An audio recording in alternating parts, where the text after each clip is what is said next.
Yes, it's time for The World This Week. 7 days, 4 Paris-based correspondents, 1 hour. Let's say hello to Catherine Field. Good evening. Paris correspondent for New Zealand Print and Radio. Good evening. Thank you for having me. Thanks for being here again. Thanks as well to Sabrina Pandai, journalist for Global Voices. Tell us what Global Voices is. So Global Voices is basically a platform where citizens can actually express what's happening on the ground. And it is also a place where we get to translate a lot of stories that regular media does not disseminate. So it's really a place to watch what is the pulse of any city in any part of the world really saying. All right. And we're also in the company of Eric Randolph of the French news agency AFP. Welcome to the show. Thanks for having me. And welcome back to Craig Kapitas, editor-at-large for Quartz. Bonsoir, mon capitaine. How are you, sir? I'm doing fine. All right. The World This Week, where you can join the conversation on Facebook and Twitter, our hashtag F2ForDebate. A death toll that could go as high as 10,000. We're going on 1 week since an earthquake rocked Nepal, an already poor nation literally flattened in parts. Survivors forced to sleep out in the rain near the epicenter, some 80 kilometers from the capital. Our reporters saw little or no outside help. But just as when search and rescue teams were about to make way for the bulldozers, solidarity and persistence paying off for a lucky few of those trapped. Slowly. We're coming. We're on our way. Please don't worry. It'll take some time, but we'll be there. 1, 2, 3. Dukcha, it means painful, it's painful, I'm in pain. And we brought even one girl who knows her will to help her calm down. And she was able to calm down. I'm amazed by this lady. I don't know where she had the power from, how she survived, and she was able to speak and shout after more than 30 hours. It's really beyond any imagination. And we heard others such similar tales. Sabrina Pandai, how have the Nepalese fared up this week?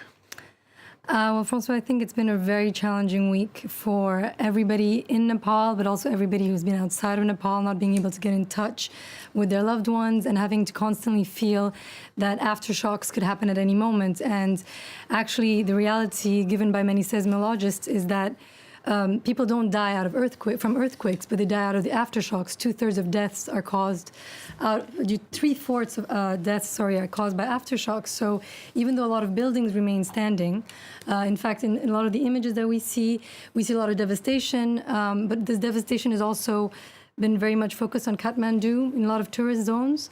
And a lot of the devastation has actually taken place outside of Kathmandu in villages where we've not had access for many days. So the actual truth is that 80% of buildings in Kathmandu are all right. These are the modern buildings.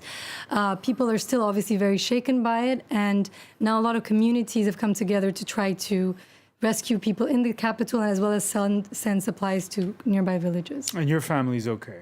My family is thankfully okay. And we saw those scenes of the other day of anger at the bus station, people trying to get out of town.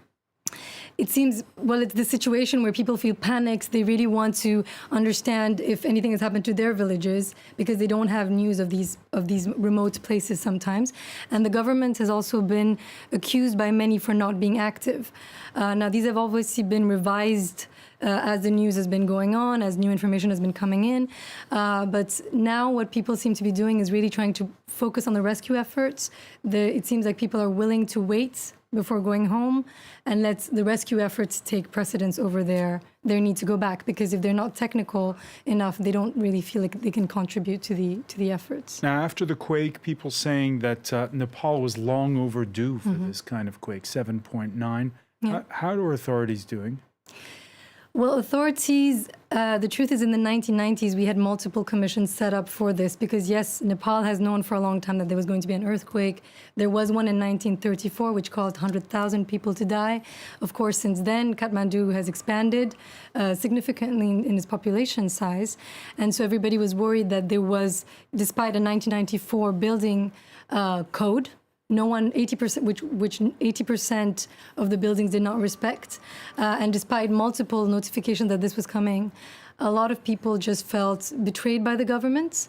And now the hope is that in the future, they will really take on these engagements, which we have the instruments for. Eric Randolph, your thoughts on that? Well, I think that you have to look at the backdrop of 30 years of quite serious political instability in Nepal. This is a country that experienced a great number of protests in the early 90s. And then they had a decade-long civil war, which cost the lives of an estimated 13,000 people. Then you had the monarchy overthrown. And then you've had years of just political bickering between the elitist parties that has just meant the country isn't moving forward. It hasn't had a chance to develop economically or prepare itself for the kind of devastation that we're seeing this week.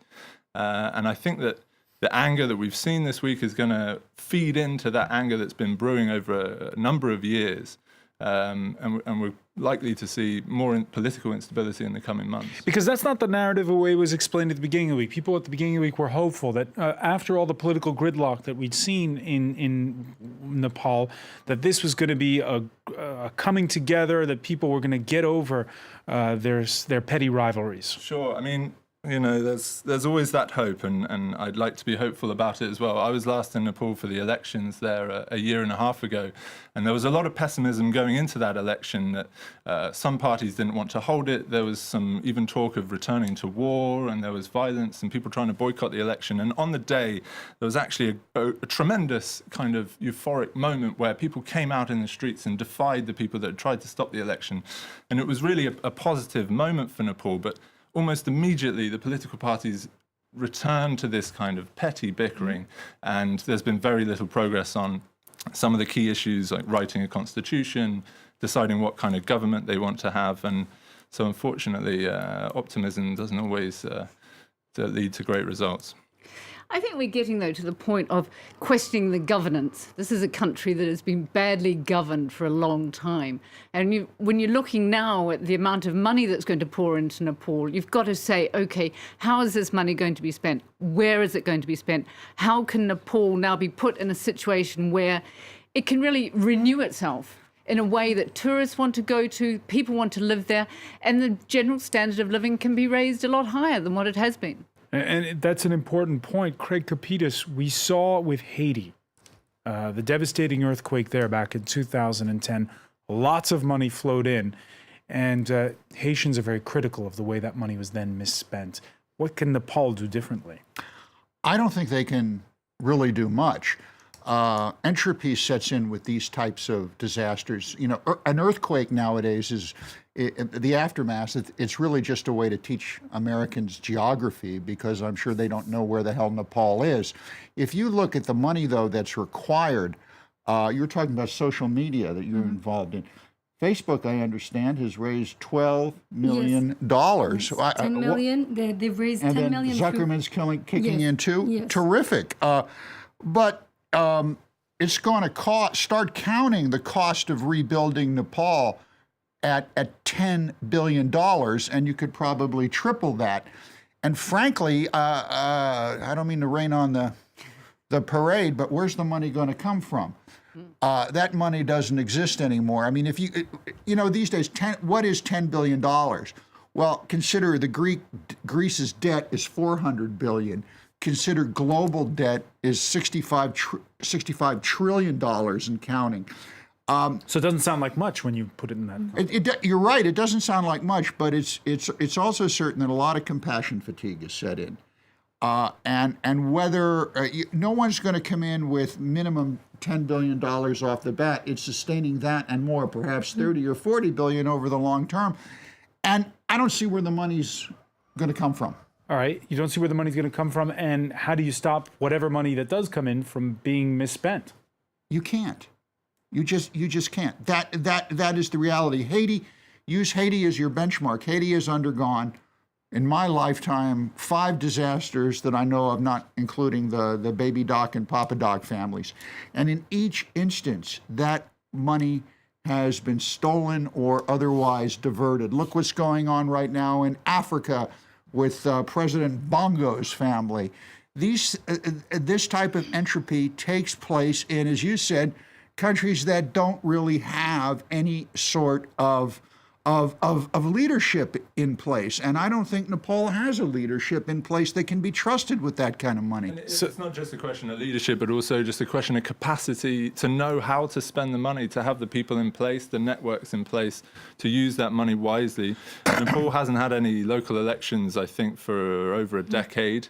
They just don't have the institutions in place to spend that money wisely and to know where it's needed specifically on the ground level. You can't just parachute people in and expect them to know just straight away how to use it properly. Don't downplay the heroism of the people who we've seen going in there. Of course. And the Nepalese. That's just for the human spirit. That's really something. Sabrina, a couple of points on this. The way it's been covered, and your thoughts as a Nepalese. The initial day, it was, excuse me for putting it callously, cool pictures of an avalanche, basically. Yeah, that's what I felt very struck about, was that because I know Kathmandu very well, it's not a very big city. There were always the same images of all these monuments that are obviously places that tourists love to go to. They were not showing people's homes. They were just showing either the Everest base camp or footage of that area, or they were showing all these historic sites that are obviously very important to Nepalese, but it didn't seem to me that it was because of that point. It was really just to show this idea of Nepal, a mystical, exotic country that's been affected. And I thought that was a bit distasteful, really, because it only took a while. It took a while for them to really start getting on the ground and start thinking about the people, the Nepalese people that are affected first. And even people in the villages got very insulted because they said, you're only showing images of Kathmandu, but the actual worst hit areas are not the center.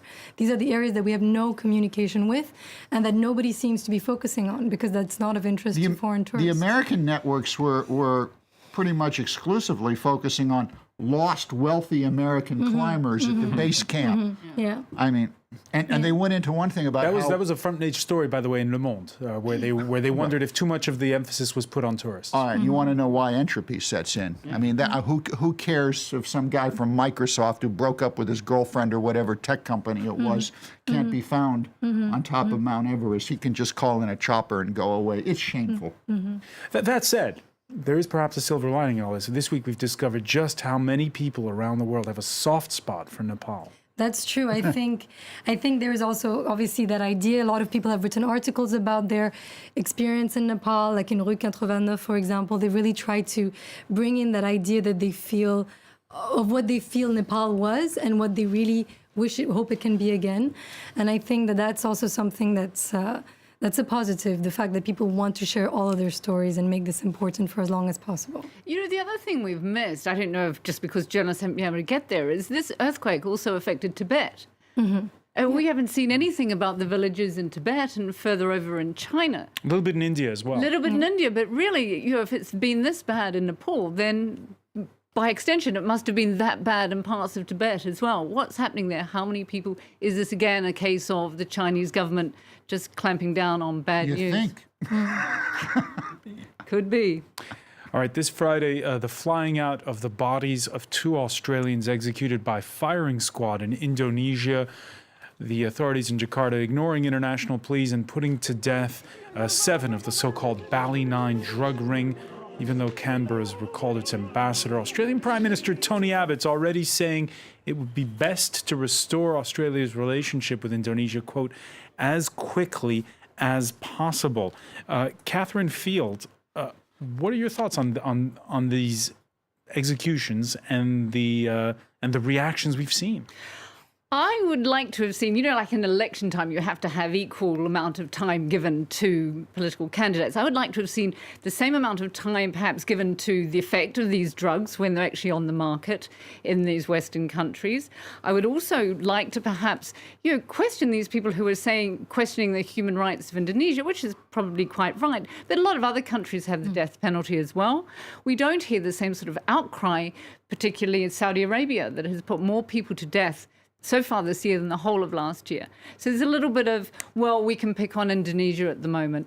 There certainly is, though, the question of, are these death penalties being dished out because the president is a bit low in the poll ratings?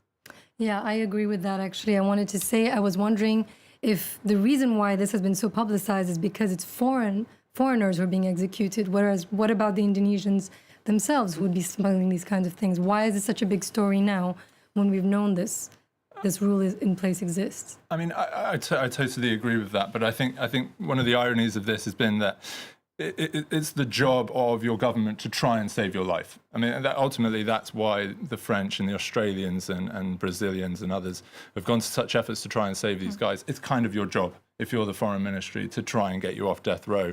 And the great irony is that Indonesia has actually done the same thing with, I think it's close to 200 cases around the world in the last few years that it's tried to save people from death row in Saudi Arabia and other places. So, it's extremely hypocritical, but I think it's par for the course. On that point, Craig Capitas, the same week that we saw these executions, the U.S. Supreme Court hearing the case of 3 Oklahoma inmates challenging whether it's cruel and unusual punishment, lethal injections. If those had been American citizens, would we have heard the U.S. making a push to spare their lives? I don't think you would have heard anything said any louder than you heard said from France and Australia and the other nations. That's pretty loud. I thought it was kind of hollow, but that's just me.